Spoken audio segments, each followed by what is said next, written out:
Why did no one tell me I was going to cry like a baby after I read this book? Of course, I'm talking about The Everlasting by Alix E. Harrow. But before I get to that, hey, my name is Frank. Welcome to my channel where I talk about all things bookish. Now, when I started this book, I had no idea that it was based on a short story by the same author titled The Six Deaths of the Saint. I have not read the short story, but I would assume that it has a similar premise to The Everlasting. Now, I was hoping to keep this review on the shorter side of things and try to keep it spoiler free, but as I went to write down my thoughts, I realized that that was going to be a little bit difficult, so spoilers be damned. But if you haven't read the book, then you might want to go do that before you watch this video. Unless, of course, you don't mind spoilers. In that case, feel free to hang out. Now, I knew that I was going to enjoy this simply because I had already read the Fractured Fables novellas earlier in 2025 and I adored them. If you haven't heard of those, they are a kind of retelling of the classic fairy tales of Sleeping Beauty and Snow White, but they have a bit of a twist. They are more about parallel universes and badass FMCs and princesses that save themselves and each other. Now, the main premise of The Everlasting is essentially a historian travels back in time in order to write his country's history to provide a sense of nationalism in order to win future wars. When he does, he falls in love with the knight known as Sir Una Everlasting. We start off with Owen Mallory in his office. He is stressing about his research and his future as an academic when he receives a package that is a very, very old book. He opens it to find that it is the long lost text of Sir Una Everlasting's story, which has been thought to be simply legend. So when he discovers that it's real and that somebody just hand delivered it to his office, he starts freaking out naturally. He goes back to his apartment, spends like a week just poring over this text and translating some bits of it, and then goes out to grab some cigarettes and some milk, comes back to find that the book is missing, and in its place, there is a note that is telling him to meet at a rendezvous point. When he arrives at where he is supposed to be, he is taken to this clandestine office that belongs to the Minister of War, Vivian Rolfe. She tells him that his country needs him and that they are on the precipice of something larger than themselves. And she asks him, are you ready to do this? Are you willing to fight for your country? Are you willing to do what is necessary? And of course, he's like, yeah, definitely. He is then transported back in time and finds that he is not only supposed to write the story of Sir Una Everlasting, but he is supposed to convince her to go through with her last quest that was set to her by Queen Yvonne. And so they do. They trek across the land so that she can complete her final quest.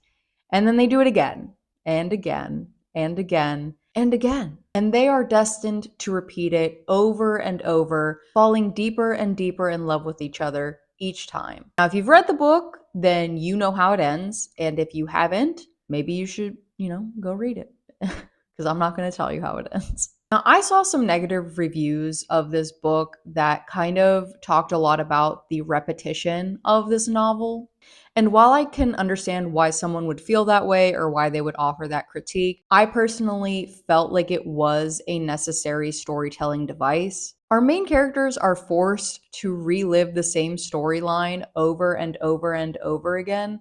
So I'm not entirely sure how someone would go about writing a book like that without being a little bit repetitive. If anything, I felt like Harrow did a pretty good job at condensing each revised timeline down to just the necessary bits. Repetition in this instance was not a negative for me. Now, the prose was beautiful, but not excessive. I did not feel like it was overwhelming or overindulgent, or that it took anything away from the story. Harrow just has a tendency to write extremely beautiful and gut-wrenching scenes, and this book had no shortage of that. What I love about her writing, especially in this story, was that it gave a more modern feel so that current day readers could read through this with relative ease. So I appreciated that a lot. Now, before I really dive in, if you're enjoying this video so far, go ahead and give it a like, maybe even subscribe if you're into more bookish content. So to start off, I was really happy to see that Harrow maintained her knack for gender bending and kind of flipping gender roles on their heads. She did this by making the FMC a tall, broad shouldered, badass main character while keeping the MMC a more cowardly, intellectual type. So I enjoyed that. The queer representation in the story was absolutely beautiful to see. I loved it. Between Una and Ansel being canonically bisexual and Una having two gay dads, and Owen's father being a part of this throuple with a married couple, there was no shortage of queer representation in this book. Now, there was a particular part that stuck out to me in this regard, and it was when Una and Owen are hiding from Yvonne and they're traveling through time, going back and forth between time periods. And at some points, they are both hiding out as men or they are both hiding out as women. I believe there's also an instance in which Una is hiding as a man and Owen is hiding as a woman. So they're still presenting as a heterosexual couple, but just like flip the roles. I cannot specifically remember if that's true though, because I've already returned my copy to the library. So I can't consult that, but I feel like that's something that happens. Now, my favorite part about this book, like something that as I was reading it, it made me want to continue reading this story because this happens pretty early on in the book, is how Harrow made a point to talk about revisionist history in regard to queer stories. So when Owen first meets Una, she tells him that she was raised by two gay dads, and he actually says, he's like, I'm not going to include that in this story, in this history, because I don't feel like modern readers need to know that. that just seems like unnecessary and it might put ideas in their head, et cetera, right? As a historian, this is something that he makes a point to say in the book. Because if you know anything about queer history in our world, in the real world, you know that historians do that all of the time. They insert their personal biases, either inadvertently or purposefully, stigmatizing queerness as some kind of modern day invention, as opposed to something that just occurs naturally in humans, as though it's some new thing and not something that has been found again and again throughout almost every single culture in all of human history. So I loved that Harrow actually included that in the book. Now, overall, this story in regard to gender and just queer representation, this was a very refreshing retelling of classic fairy tale tropes. And what I enjoyed the most about it, though, was that it was presented so casually to the reader. It didn't feel like Harrow was including queer representation just simply for the sake of it. It felt very organic and it felt very much like how I feel classic fairy tales should have just been told from the start. It was very pleasant to see, and I felt like as I was reading through negative reviews of this book, a lot of people who were like unable to relate to the main characters were heterosexual. Not all of them, not all of them, not everybody, okay? And I'm not saying that if you couldn't relate to these characters, then you're automatically hetero or you just don't get it or anything like that. But I am saying that as a queer person, I like reading these characters. I absolutely related to both of them. I loved it. And it made me happy to see. So that goes in the plus column for me. That's how I feel. I'm just going to leave it on that point. Now, because it was in the book, I am going to mention it. There was a little bit of spice. Obviously, if you've read the book, then you know that. And if you have not read the book, now you do too. Personally, I don't particularly seek out books that have spice in it. That's not to say that I won't read a book that has it or that I'm prudish or anything like that. It's just something that as a reader, I'm not necessarily interested in. Like, it's not something that is a drawing point for me. If it has it, cool. If not, cool. I don't feel too strongly about it one way or the other, but I will say that the scenes that were included in this novel were kept to a minimum, I think. They were tasteful and they weren't unnecessary per se. Like I felt like they were timed out and spaced out and added at appropriate times, if that makes any sense.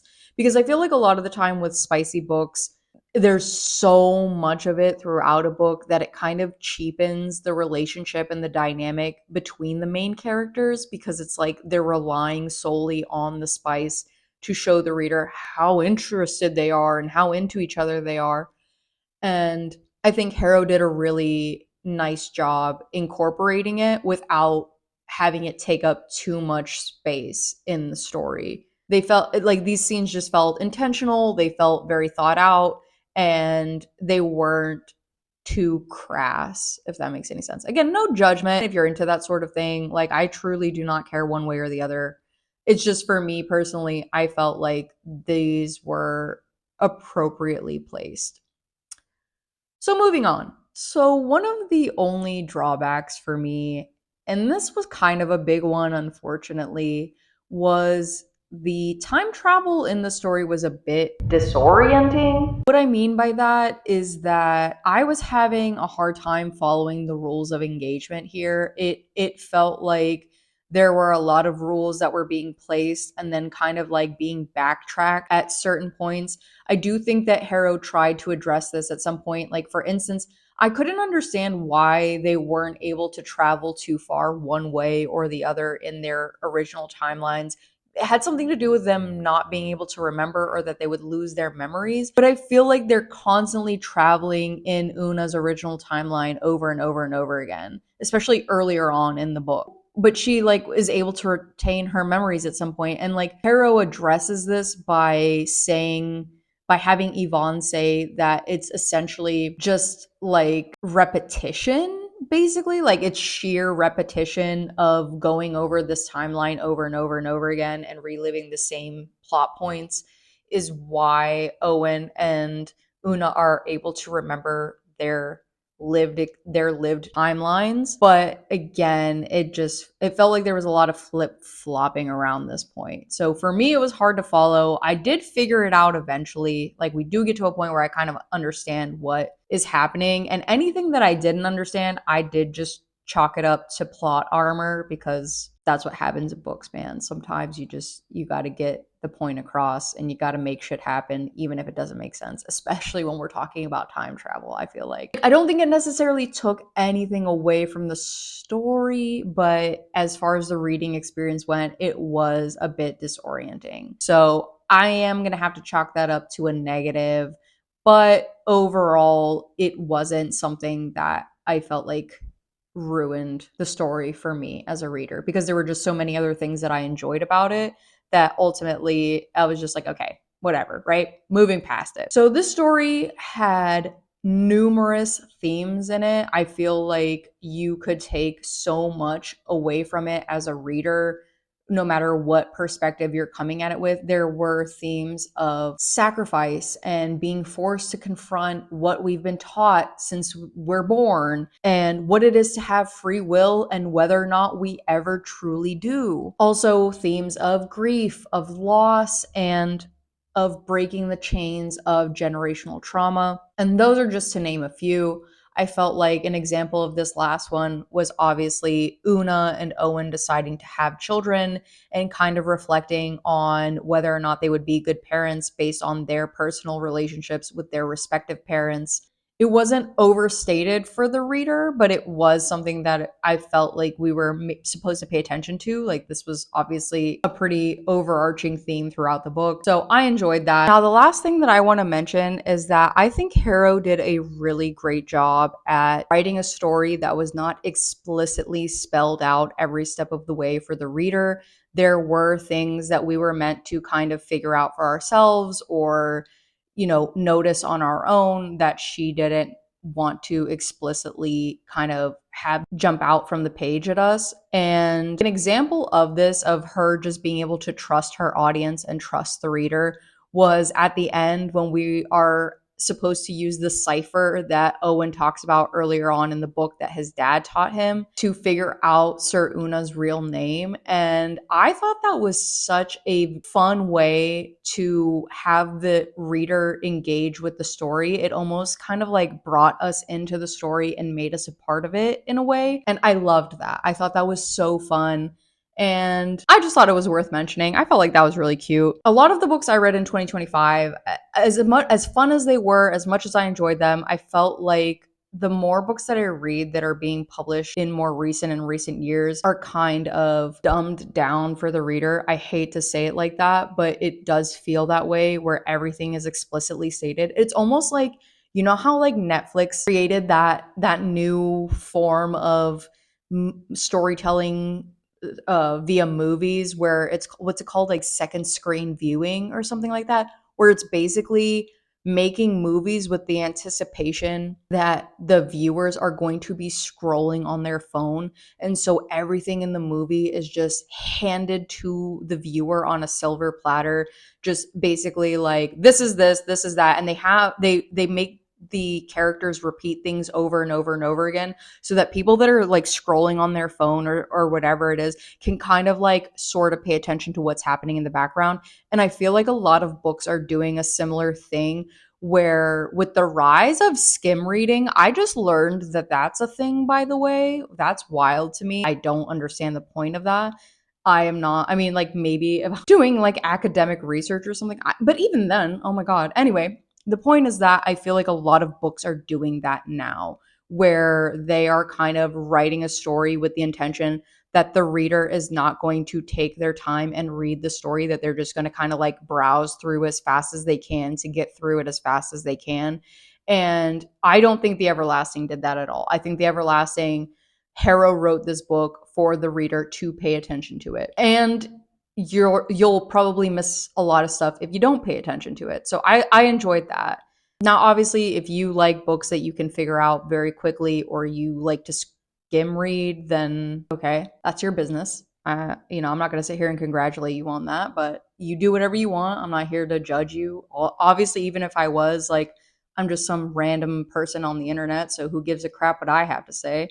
But yeah, I felt like this was one of those books where if you are going to read it, the point is to engage. The point is to pay attention to what's happening. And while it can drag on through that repetition, I do think that Harrow does this thing where she changes little things each and every time through each rendition of this timeline, because time travel is weird, and it's a fun way to show the reader that not everything is the same every single time throughout this book, that these characters are learning and they're catching on and they're becoming, quicker and quicker when it comes to figuring out the plot that they're a part of. And I think that was one of the points of having these characters repeat the storyline over and over again. She could have literally just said, like, oh yeah, and then they do this five more times and just kind of like skip to the final. You know what I mean? Like, she made a point to write this stuff out over and over again with these minor changes throughout. And I think as a reader, we are meant to notice that. We're meant to pay attention to that.